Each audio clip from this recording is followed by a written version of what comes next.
4 days later, in the back room of Sharp's Golden Needle Shop, the immaculate carpeted place where both Ricky and Lana Santiaga had once stood at the top of their game, I was sliding into my red debutante's ball gown, designed by Mr. Sharp. It wasn't short, it wasn't long. The elegance of it was in both the fabric and design, the shoulder straps, the crisscrossing back out, the tapered waist, and the way it hugged my breast and stitched out my small waist and exploded in layers at my hips. It was an eye catcher, as Mr. Sharp put it, a traffic stopper and a shockwave.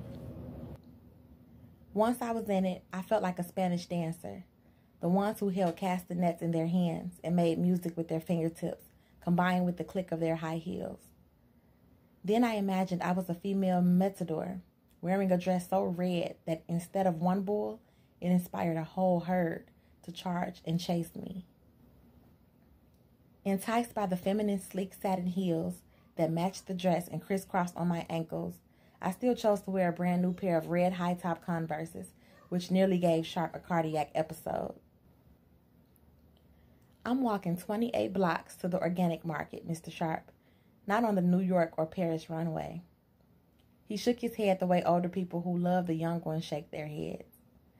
Drop them in your handbag, just in case, he said. I opened the red epi leather. He dropped them in.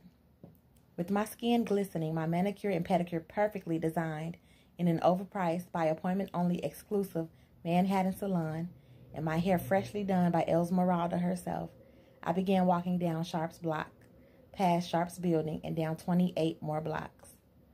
My excitement mounted with each step. I love that when I walked out of Elisha's life for a while, he didn't suspect me, like I was out hoeing or anything like that. You said you loved me, so don't go loving no one else, he had told me when I was 12, and that meant the world to me. It made me hot when he had first said it. It kept me hot on many cold, lonely nights on the roads far away from Brooklyn. The sun was bright and high. The air was thick and warm. I was feeling 1,000 pounds lighter than I had in 8 years. The Brooklyn summer sidewalks were swelling with people. None of them were wearing debutante gowns. I was wearing one, and several sets of eyes were massaging me. The men, the boys, and even the women. I was almost there, but couldn't see my way clear to the organic market. Surrounded by 300 people, Elisha finally saw me. As I pushed through them, he moved towards me. The people were cheering for him, I realized. However, it seemed that Elisha could only see me. Serious face till we reached one another, he grabbed me up and hugged me so tight and squeezed me so hard. Over his strong shoulder, I saw cameras snapping our photos. He must have seen cameras too, and him knowing that, I didn't want my photos taken, grabbed my hand and bolted, pulling me through the crowd. Now we were running, and the crowd began chasing us. Elisha was leading, my feet were running, and my heart was racing. The Eyewitness News van was chasing us with their television cameras. I couldn't fucking believe it. I looked back at the crowd, and instead of getting smaller and farther away, it was increasing in size and getting closer as we ran. My body was excited. I didn't have time to think. I was just feeling the rush and the thrill of fleeing. Traffic was jamming as people spilled into the streets. Drivers stepped out of their cars to try and see and understand what was happening. Shop owners were leaning out their doors, some of them calling out Elisha's name with enthusiastic familiarity. I began laughing. What was going on? Elisha, where are we running to? I asked him as we kept moving. I don't know, he said, long as we're running together. In a schoolyard in Brooklyn, Elisha's old school, at 7 p.m., 1,000 people, many of them teens like Elisha and me, were sitting on the cement facing a huge outdoor movie screen, which Elisha had arranged. Excitement filled the air. Vendors with popcorn machines, hot sugared almonds, sliced fruits, ices, ice pops and creams, and other treats outlined the yard, and their businesses were bubbling. Kids and parents were racing back to squeeze in next to where their families were seated. Elisha had still not let go of my hand from when he first grabbed it hours ago. We were seated in the center of the crowd like regular viewers. Elisha had one arm and one leg tossed around me. It felt good. The movie soundtrack began, and hundreds of more people gathered outside of the schoolyard fences to watch Elisha's first film, A Love Supreme. The soundtrack was awesome. It had emotion, and as a dancer and lover of music, I knew that only the best musicians could make music that made crowds of people all catch the same deep feeling at the same time from the same song. It was nice to see a sea of strangers, yet familiar faces in a Brooklyn neighborhood all grooving together, bodies rocking in syncopation. When the movie began, I saw the familiar face of the female star. It was Audrey. My insides tangled a bit. I was thinking more clearly now. I had left her alone with my man for way too long, stupidly. How dark my mind must have been. So dark I couldn't consider her or any other girl, or put the possibility of losing him in the first position. Maybe there would be love scenes. Maybe the two of them had rehearsed those scenes over and over again, the way I had laid with Elisha, reciting lines and quizzing him for tests and learning and loving him. Maybe in the making of the film, while I was Mama's little moneymaker, dancing out my sorrows and my madness miles and miles away, Audrey had squeezed into his heart. I knew that didn't mean that I wasn't in his heart, but maybe it meant I was and she was too. That thought triggered the feelings that began to unfreeze my heart, which I had locked up and made ice cold at Mama's burial. I wrapped my arms around Elisha's waist. I could feel him taller, wider, stronger than the strong he already was. While I was away, he had evolved from boy to man. And as both boy and a man, he had always been so beautiful to me. As he felt me clinging to him, he held me even tighter. In some moments, I recognized faces of Elisha's friends in the film, faces I had seen him talking or walking or working with in our summer together, which began passionately on my birthday when I turned 13. It was a close and thick love between us that continued till 7 days before I turned 14. That was when Mama showed up to the underground, bruised and broken. Elisha was down there with me, beneath the floor of Big Johnny's store. It was only the second time we had been down there alone. I had told him that we shouldn't be down there together because down there, nothing would stop him from making love to me, especially not me or him. Down there, we would do things that felt so good that we wouldn't end up doing anything else but that, which would disappoint both of our well-loved mothers. I knew Elisha was a great man, and I didn't want to be the reason he got stuck, causing him to lose focus, lose the confidence of his parents, especially his mother, who loved and adored him tremendously. Elisha's dreams were in color and were larger than many young men could ever imagine. He believed in them. More importantly, he believed he could accomplish them easily. I didn't want to be the cause for his dreams to die. So we did that year together, outdoors, in our market, and in parks and schools, restaurants and studios. Together we stood on the Brooklyn promenade, smelling the stinky water and acting out scenes while glancing at the incredible sky. We walked over the Brooklyn Bridge into Lower Manhattan. We shopped in the most unique and most odd stores and window shopped in the most expensive places. Occasionally, we mixed with Elisha's friends, but the majority of times, he kept me to himself, which is what we both preferred. Porsche was in love with him. Siri was in love with him. Ivory was in love with him deeply. 7 nights before my 14th birthday, he strummed a song for me beneath a weeping willow in Brooklyn's Fort Greene Park. It was one of those summer evenings where the night temperature was as hot as the day. The song he played was his version of Al Green's song titled Simply Beautiful. His fingers moving on those strings, love in every stroke. The music floating in the open air, sounding more better than in a closed-in room. It was a moaning kind of song, moving mostly on feelings, much more than lyrics. Elisha had me so open that night that I wanted him to make love to me. Both my heart and my body couldn't wait or resist or avoid anymore. I didn't tell him with words. When he walked me home, I was touching him in the back alley right outside of the metal door in the floor. So he was touching me back, and we were against the brick wall, unable to manage our passion any further. "Stay with me?" my lips said softly, and my eyes begged him. "You know I want to," he said, his heart pounding, crushed against my pounding heart. "But you know what that means," he added. "I know. was all I said as I continued kissing his mouth. He took my hand. His fingers were so warm. He lifted the metal door. We walked down the cement stairs, our fingers locked together. He placed his badass red guitar, which he carried in a rugged-ass brown leather case, up against the wall downstairs in the dark. As he did, I removed my blouse and then my bra. He began sucking my neck. My skin was all fever hot, hot enough to be hospitalized. I felt my nipples brushing against him, which sent the crazy sensation through me. I put my hands beneath his t-shirt and eased it up, both of us pulling it over his head together. We were tonguing now. I was unfastening his belt, my hands feeling all over his butt. My fingers were pushing, then pulling down his shorts, his long and thick, so solid now. It was pushing against my belly, separating our bodies. I touched it, held it, and moved my hands up, caressing and feeling. Easily, he eased me out of my skirt. The sensation of his fingers brushing against my tiny panties shot put more fire on my fire. He lifted me up some.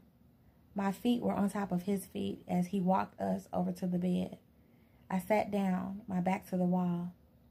As soon as I spread my thighs, and he was over me, a thump came to the metal floor door. It was a familiar and painful noise to me, so my legs closed and tightened. Elisha pulled my body back towards him like he didn't hear nothing. He was full on separating my thighs, pushing my knees apart, coming for me like crazy. His lips were over my lips, his tongue making love to mine. His finger was touching my moistness, stroking my insides. My mixed feelings, extreme worry and extreme pleasure, went so wild my legs relaxed again and opened to welcome him in. Mama opened the door and tripped down the steps. It wasn't the fact that I was naked or that Elisha was erect and just about to push into me, or that his basketball shorts that he wore beneath his jeans were wrapped around only one of his ankles before he swiftly jumped back and pulled them up.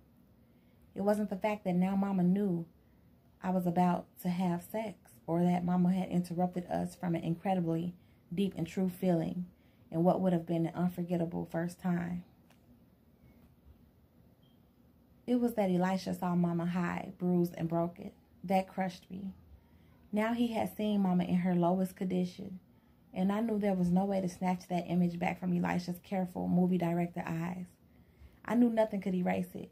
No amount of explanations could clean it up. There was no way for me to ever lift her up again. Maybe he wouldn't even understand why I loved her so much, or worked so many jobs, or spilled so many tears, and had so many sad nights because of Mama. Maybe now he would regard Mama as trash, filth, a waste of life, flesh, and time. And those thoughts were too much for me to bear. Suddenly, I felt like I weighed 3,000 pounds in that moment. I was so heavy my shoulders were no longer able to hold me up. My body collapsed, leaving Elisha, Mama, and Siri alone. My eyes shifted from the inside of my mind back to the movie screen. I could now see what Elisha, the movie director, had done. He made a film using all of the businesses and business people and friends and kids and families in Brooklyn as the beautiful background. I looked around at the swelling crowds. Elisha's love, it seems, was contagious. It wasn't too long before I realized while watching the film that this was a story of our love, mine and his. Our love was stretched across a huge screen for everyone to see, feel, and perhaps even envy. Our love was being acted out in front of the whole borough of Brooklyn, or perhaps before the whole world. He was sharing it with them while concealing my identity for us, thankfully. Tears boiled up in my eyes when the scene shifted and the main male lead was revealed. I was so relieved that it was not Elisha playing himself, but another actor who Elisha chose to portray him. My worries were being carried away on the wings of butterflies. I squeezed him tighter, our fingers interlocked, moist and warm.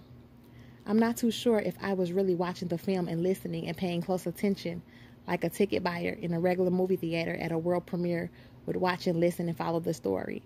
I was watching two films, the one on the screen and the one in my mind. When the image of the space below Big Johnny's floor came into view on the big screen in Elisha's film, I gasped. My body jerked. Elisha felt it. He stroked my hair under the Brooklyn moon as we sat body to body with tens of hundreds of people. Silently, I cried, my body shaking. His love doesn't disappear. It walks with him, as he said, getting stronger and stronger. It was only me who kept disappearing, not wanting to cheat Elisha with my Swiss cheese heart, not wanting Elisha's love to highlight my loveless family. Meanwhile, while I was away, Elisha was loving me by memory, music, and making film, and by meeting the people who were connected to me in some way, including now, Sharp, Papa, Midnight, and even Big Johnny. I'm better now. I repeated that sentence 11 times on the inside of me. No more searching for love that's right here, a love I can feel, a love I could breathe in, shower in, or swim in. A stream of love that's always flowing, the only mutual love I shared. Mama, I'm giving Elisha my whole heart, even if I love him 100,000 times more than he loves me. I spoke aloud, facing the night sky. Elisha heard me. He wiped my tears with his fingers and gave me a warm kiss. His tongue made my insides move some. My feelings were becoming too intimate for a 16-year young girl seated in a crowd. It had been too long since I had been wrapped in his tornado of love. I wanted to lean back and have him touch me up, my back against the warm cement, as though no one was there surrounding us. I wanted his hand to travel up the inside of my red dress and stroke me some. I wanted him to squeeze my nipples or at least suck them. But everyone was there, it seemed. So, burning hot, I exhaled. I'll give you what you want, he whispered in my ear. I waited 2 years. You wait a few hours. Your man ain't slow no more. Even his lips pressed against my lobe got me crazy. I felt I couldn't sit still. Mobbed by applause, admiration, autograph seekers, press, staff, and security, Elisha kept his right arm locked around my waist and the other wrapped around my wrist. Under night lights, the cheering crowd created a corridor for Elisha and his people to walk through and into the waiting limo that was flanked by black Crown Victorias and Suburbans. He held the limo door open for me. I got in, sat in the corner. He sat beside me, our fingers interlocked once again. The limo door was opened a few times by people working for Elisha, I guess. Each time he said to each of them, "Jump in the car behind this one." They could tell and I could see he wanted to ride with me along. "Elisha," I said. He didn't answer me. He leaned forward and grabbed the bottle of water and handed it to me. "Don't talk. Don't leave. Can you do that for me?" "Okay," I said softly, opening the water and handing it to him to drink first. On the Brooklyn Bridge, memories of me and him moved through my mind. When I glanced at Elisha, he was looking away from me and out through the window. I could see his jaw flex. I wondered what he was thinking. He made me like this by always pointing people out and asking me what I thought they had on their mind. Now I sat silently, thinking only about him. Minutes later, I said, "I have an answer to your questions." He looked at me, saying nothing. "You were the first man to touch my body. No man has touched me since you touched me last. You were my first kiss, my first love, and you are the only man in the world who I love. I'm a little crazy, and I know it." He leaned in, pressed his lips against my lips, pushed in his tongue. His passion came pouring out without words, and his hands were touching me up, moving up my bare legs and caressing my thighs like I wanted him to do.